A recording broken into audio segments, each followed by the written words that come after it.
Welcome back to the Fantasy Endgame. I'm Pierre. I'm here to help you with some waiver wire pickups to get ahead of the game, beat the breakout. These are some players who may not help you right away, but you want to stash them now so you don't have to get into a bidding war later on. Okay, I'm going to talk about a trio of rookie running backs. Look, you know as well as I do, even after 2 weeks, it is a desert wasteland out there on the waiver wire for running backs. There's just not a lot, but in some leagues, especially if you're in a shallower league, some of these guys are still floating out there. So I'm going to start with someone who just made his debut in week 2, and that is Kenneth Walker. I know he was drafted in a lot of leagues, but some people are impatient. They dropped him, or he was just never added at all. So if he is out there, I suggest you grab him now. So he did play in week 2, as I mentioned, and it was pretty disappointing. 4 carries for 10 yards. A lot of people looked at that and they said, no thanks, I need help now. People get desperate, people overreact. There's a reason Kenneth Walker was the second running back drafted in this 2022 NFL draft. And the Seahawks, look, Rashad Penny looked great at the end of last year, but they took Walker anyways because they know Penny, not the picture of health. He may not hold up the whole season, but also Walker is going to be in a timeshare situation with him. Penny is not going to be the only guy. So here's the thing. Walker, well, not a lot on his resume as far as NFL, even in terms of exhibition games, because that issue with the hernia, it held him out. So he's going to get slow played. Look, all these rookie running backs, and I'll kind of keep going back to this. I've been saying it over and over again.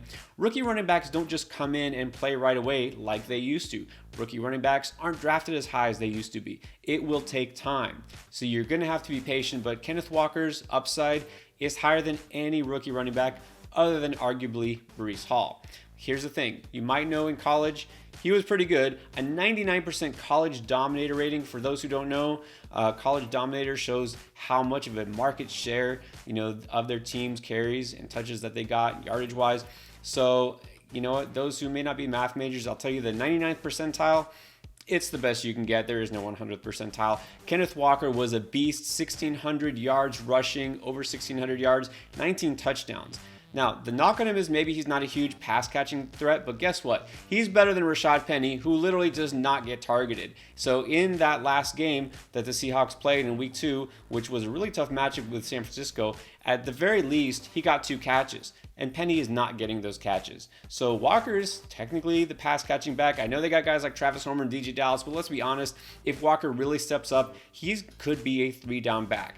So we know Penny, obviously, always a risk to get injured here. There is a chance that at some point we see Walker just take over this backfield. Now, I know you're worried about the Seahawks offense, and you should be. But the fact that they don't really have a dynamic passing game just means they will probably lean on the running backs even more. And what I've been saying all along, why I'll take a shot on Walker, and look, I even took some shots on Penny during draft season, is that these aren't guys who really need a ton of volume. They have that home run hitting ability, both of them.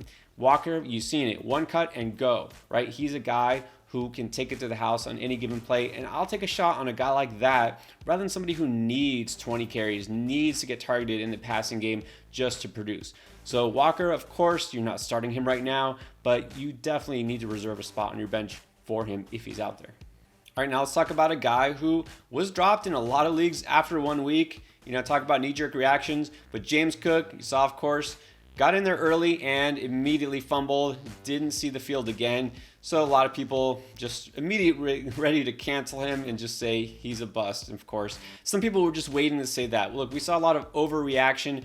Chris and I have both said this for a long time, that people will overreact to a running back in the Buffalo Bills situation. Anybody who goes there, you just want to assume he's going to be a stud because that Buffalo offense is great. Well, that Buffalo offense is great for wide receivers because they have Josh Allen. This is not a run-first offense. So you can't assume that a running back is automatically going to go off there. And James Cook, well, he wasn't really a stud, a dominating factor in college because he was sharing time with Zamir White.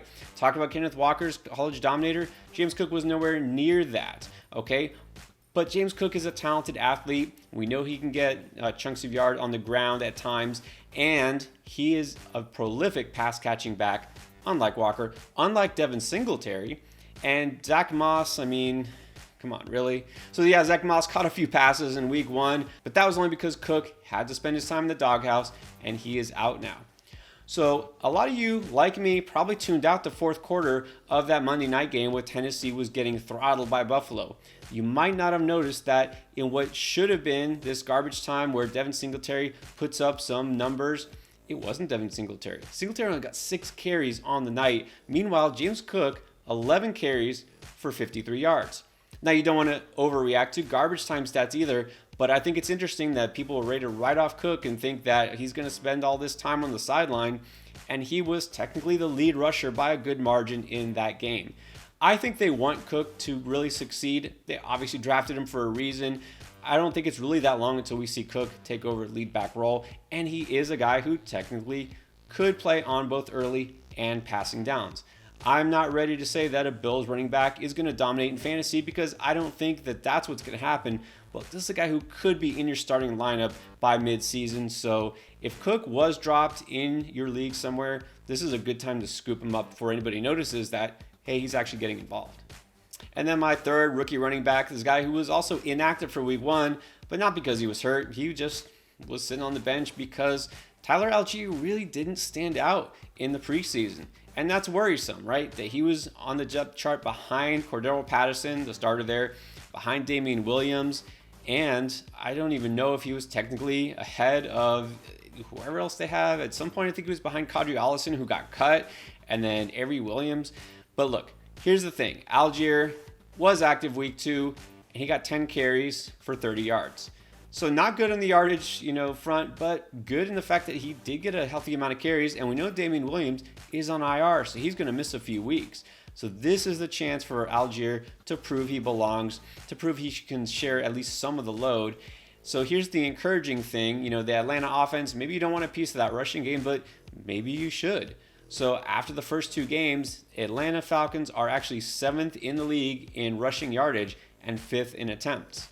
You could say some of that might be swayed by the fact that they have a quarterback who can run. Look, Mariota did get some yards in week 1, but in week 2, he really didn't do much on the ground.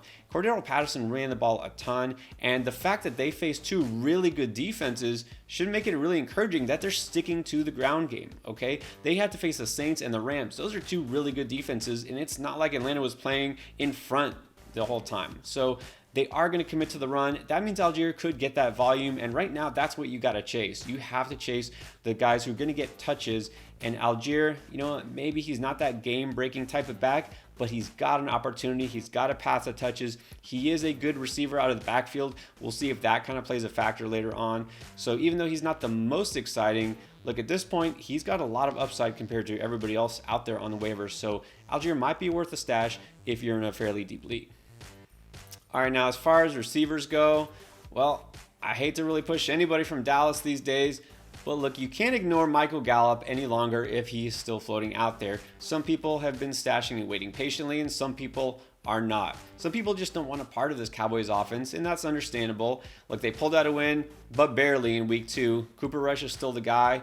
So here's the deal. Gallup, maybe he'll play in week 3. That's still in play, but it's not for sure. But even if he does, you don't want him for week 3. You want him for long term. You want him for after Dak Prescott comes back. You want him for the second half of the season when he's probably closer to full health. Will he be 100% this season? I can't even guarantee it. But here's the thing. Right now, a guy like Noah Brown, he's the leading receiver for Dallas. 10 catches, 159 yards. All right, part of that because CeeDee Lamb hasn't been great, but part of that because they need somebody to throw to. And Noah Brown, yeah, he's been better, but Michael Gallup can do that. Michael Gallup can be a decent wide receiver 3/flex play. And with Dalton Schultz banged up, look, when Michael Gallup comes back, he is almost guaranteed to get a decent target share. All right, so even if it is from Cooper Rush for a couple of games, I think second half of the season, again, we're thinking long-term here, guys. I'm not talking about a streamer for week 3. I'm not talking about someone that you need to pay immediate dividends. If you can be patient, if you can look and play the long game, and who's going to help you come playoff time, second half, Michael Gallup still has that upside because, again, he's not one of these volume-dependent receivers. He's a deep threat. He's a home run hitter. And in this offense, at some point, they're going to need him. And then I think this is a good time to mention Wan'Dale Robinson, who we saw just so briefly in week 1 before he got hurt with a knee injury and left. It's hard to say when he will come back. I think this might be a good time to mention that even if you don't necessarily grab him now, next week might be the good time because, look, the Giants are just hurting in general, but especially at receiver. We don't even know how long Kenny Galladay is going to be on the roster at this point. They're throwing guys like David Sills out there. Sterling Shepard is their leading receiver. He's fine, but when Richie James is your number 2 receiver, it's not because Richie James is doing anything different than he's ever done in his career. It's because they are really grasping at straws here. When Wan'Dale Robinson comes back, he's going to be a focal point of this passing game. And here's the thing. This is a guy who's going to get some work in the backfield. He's going to see those short screens, right? These slants. They're going to get the ball in his hands and just let him do what he does, right? Break some tackles, work his way down the field. He got a lot of hype in training camp. This is a guy that they were excited to really be part of this offense. And of course, he got hurt right away week 1. So I still think there's some hope for him. And here's the thing. Again, you're waiting maybe week 4 or 5-ish whenever he returns. But I like the fact that that Giants schedule really eases up. When you talk about week 6, 7, and 8, they get Jacksonville, Baltimore, see how bad their defense is, and Seattle. So just think of a guy who maybe will be one of the top 2 options in the passing game going against those defenses. And again, I know you don't want to get excited about a Giants receiver, but I think Brian Daboll will figure it out. I think they're going to get him involved. And again, this is somebody who can make things happen once he gets the ball in his hands. So I like Robinson's chances of contributing by that point in the season. Finally, I'm going to talk about Zach Wilson.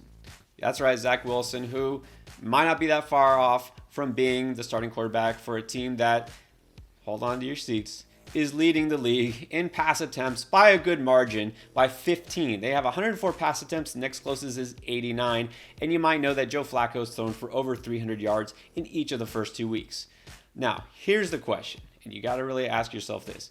Is it because Joe Flacco is that guy again?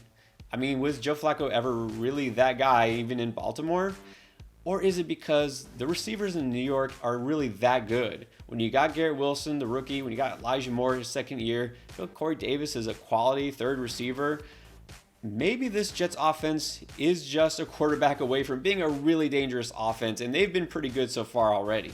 Okay, so I don't know if Zach Wilson will be that guy. We don't really know yet because we haven't seen enough of him. But I know that with those type of targets to throw to, Zach Wilson can put up some numbers probably. And he's got something Joe Flacco doesn't have, is he can scramble, he can run. We saw him running a couple touchdowns last year. That's an added element, so he might not have to throw the ball 40 times per game. And you know what? That Jets defense is really not that good. So Zach Wilson will still be throwing it a fair amount. Look, we have to accept the fact there is upside in this offense, and we've seen it. And you got 2 pretty good pass-catching running backs that kind of provide that safety valve. So Zach Wilson is somebody that I'm not going to say you need to add if you're in just a 1-quarterback league, right? You only should have 1 quarterback and that's it. But if you're in a super flex league, or maybe you're just in a really deep league, look, you're hurting because you lost Trey Lance, you're hurting because you're missing Dak Prescott, this is a time that maybe take a chance on a guy with untapped potential in what could be a really good offense in Zach Wilson. Don't forget to check out all the rest of our advice to help you win in week 3.